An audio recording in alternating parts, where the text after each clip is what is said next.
Hey, I'm Emma. I'm reporting for Free the Youth, and welcome to Shabang Sunroom. Thank you very much. If you could say who you are, what you play, and like one fun fact about yourself, and we'll start over here with Max. Okay, yeah. Oh, by the way, Max has recently broken his jaw, so I will be translating for him today because I've grown accustomed to what's going on. So My name is Max and I play the bass, and a fun fact about me is that I like to play the bass. oh, wow, That's a great that fun was fact. more. You could understand him better than I thought. Thank you. I'm Luke. I play the guitar and sing, and I'm good at spinning books on my fingers. My name's Thomas. I play the drums, and I like collecting Matchbox cars. My name's Ashton. I play the guitar, and I'm excited for Shebang. That's my fun fact. Hey, that's awesome. So you all got your musical chops in distinct ways, from church music, familial musical heritage, and birthday gifts, playing in an assortment of projects, all eventually coming together into a quarantine project. So what made you decide to join a band, or should I say, what made you decide to join your first band? Ooh. There was a really big music scene in Long Beach where me and Thomas grew up. Actually, in all the towns we grew up in, there was a lot of garage bands going on that were like 15 years old. And so I think we all kind of like were a product of that. There was just so much like music going on in like high schools and like backyard parties and like lots of bands coming out of garages. And so yeah, that was just like what kids were doing in our towns in high school. So we were in a band when we were like 15. Same with all these guys, but different bands. So yeah. Awesome. Do you remember your first concert or house show? Who was it? Or one of the first? You want to take this one? My first concert was King. His first concert was Cake, Nice. and mine was Weezer. Yep. Imagine Dragons, man. Hey, that was Imagine mine Dragons. Big influence for us. Still one of my favorites. too. As it should be. As it should be. So you have that distinct beachy San Diego flair, but also incorporating influence like the Seeds, the Birds, and the Humane Society, as well as some Australian rock. What do you think makes your sound distinctive? Let's see. I don't know. It's hard. I think no matter. I don't know. I think we'll always sound a little bit California just because of. I don't know. It's just the scene we grew up in, and I think we've like no matter what type of song we write, people will always kind of like pick up on that, even though it's like on accident. But yeah, I don't know. We just we're definitely.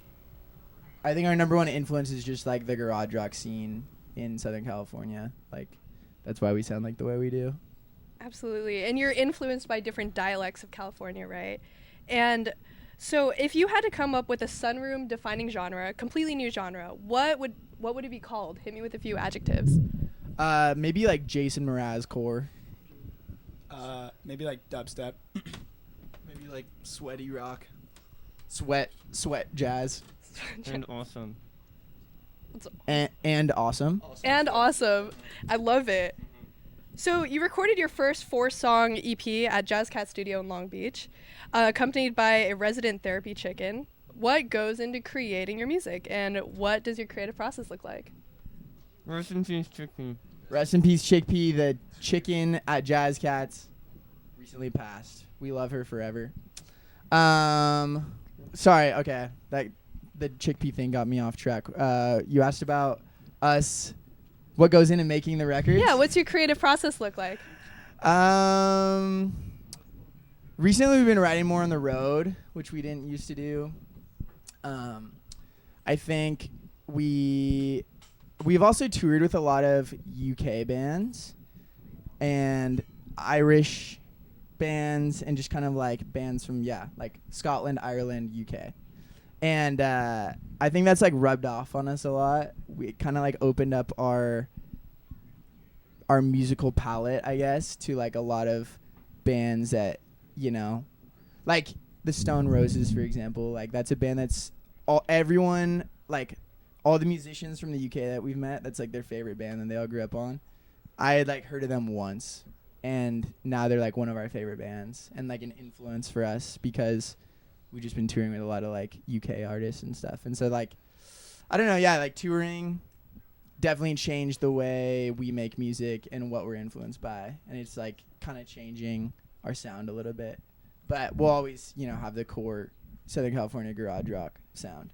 Absolutely. And speaking of UK artists, who is your favorite member of One Direction without being biased? Louis Tomlinson, because he wrote the most songs. Yep. Yeah? Not biased at all? Not biased. Perfect. And so what is your favorite part about touring, and what is your least favorite? Favorite part, nighttime when we get to bundle up next to each other in some twin beds, couches. Every once in a while we get a queen size. Worst part, the smells. Agreed. Yeah. Awesome. And if you had your dream green room with any budget, any extravagant items, what would you have in it? Like a I would have a genie in a bottle, or a genie in a lamp, and I would rub the lamp, and I would ask for at least one wish that my jaw wasn't broken. I think that's a very great wish. I would hope that there would be a vinyl player with like Jason Mraz's like discography that we could listen to on vinyl. Maybe like a small roller coaster. Probably just a room full of socks. And then like a catering table with like 10 ham hocks and like a couple like and like a Halloween sandwich and a couple and like some apple juice boiled hot. Apple juice boiled hot. I like it. Are you like an apple cider fan? Yeah. I love it. I mean, you Connoisseur. could say that, yeah. Connoisseur. So any new directions and new material? Maybe some Skepsis beats from Thomas?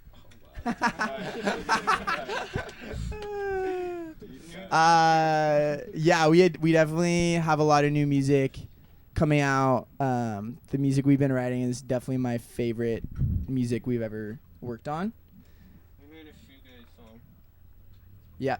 You made a shoegaze song. Yeah. Kinda, yeah. But yeah, I don't know. I would say the writing and recording is just coming really naturally right now, and it's never felt easier to like make songs that we like, and so I'm really excited about the new stuff. Awesome. So what makes being a musician worth it?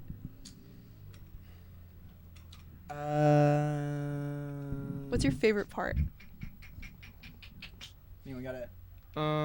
We get to do something that we really like, and we get to hang out with friends every day in a van, which is fun. It's fun all the time? All the time, yeah. Well, sometimes it's not fun, and then you get kind of like delirious, and then it's fun again. Hilarity is Not fun. It's fun. Exactly. Awesome. And so what can we do to get more young people into music and the scene? Let's see. I think just like house shows is a good way. I don't know. I think there's a lot of like, I think guitar music is coming back. I think there's more rock and roll being created, which is exciting. I think there's like a whole new wave of cool rock bands. And I'm excited for that to continue. Seems like it kind of like slowed down a little bit, but I think it's coming back, which is exciting. But house shows, that's where it all starts. Make the kids dance, you know, that's the number one goal. More Jason Mraz on the radio. More Jason Mraz played worldwide. I'm hearing a lot about Jason Mraz. Tell me more. Just a big influence, I would say. Yeah, he lives in San Diego. Yep, he lives in San Diego. Thank you, Max. That's awesome. Thank you guys so much. I appreciate it. Thank you for having us. Can't wait for your set. Can't wait. Thank you guys. Thank you.